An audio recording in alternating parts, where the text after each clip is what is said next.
I'd like to ask a question on the topic of universal basic income. So last year, Andy Burnham, the mayor of Greater Manchester, said that universal basic income was an idea whose time had come as he spoke on the cost of living crisis. Today, the Welsh government is running a pilot guaranteed income scheme, and England has just launched a similar trial. Do you believe that universal basic income is something that can reduce poverty and guard the workforce from potential technological advances such as AI or automation?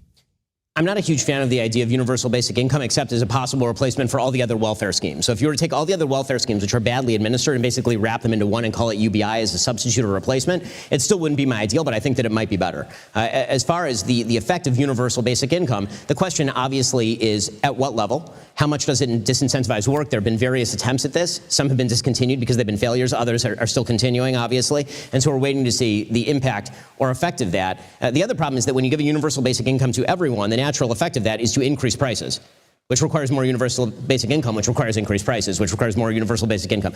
Helicopter money tends to create inflation. I know that's something that over the past 40 years seemed to be not a concern, but obviously now it's a major concern. And it turns out that when you just spend money through a fire hose, as every Western government did in the year 2020, 2021, 2022, that increases prices. Well, essentially, 2020 was a great experiment in universal basic income. In the United States, everybody just got paid to stay home. I mean, the government just blew out the money, and we're still seeing the effects of that. So I have a hard time believing that a solid, real universal basic income for millions of people wouldn't have a similar effect on price-wage spirals, on disincentivization of work, and on the fiscal health of a country. Okay, but do you not believe that, firstly, during the pandemic, we saw this huge increase in welfare payments with very little changes in taxes? If anything, there was less taxation.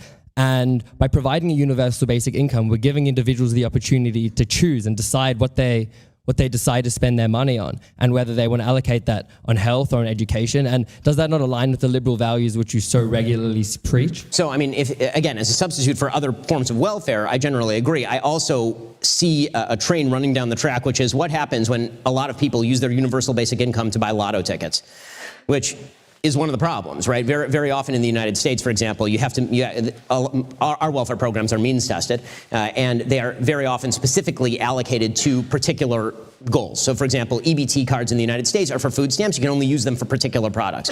Giving people cash, if they spend their cash on things that keep them in poverty, and then come back to the government with their handout saying, well, I didn't pay for my health care, I didn't pay for my kids' schooling, I didn't pay for the school books, but I definitely paid for my lottery ticket. I have a feeling the same people who are now advocating for universal basic income will be looking back to the government to fill that gap again.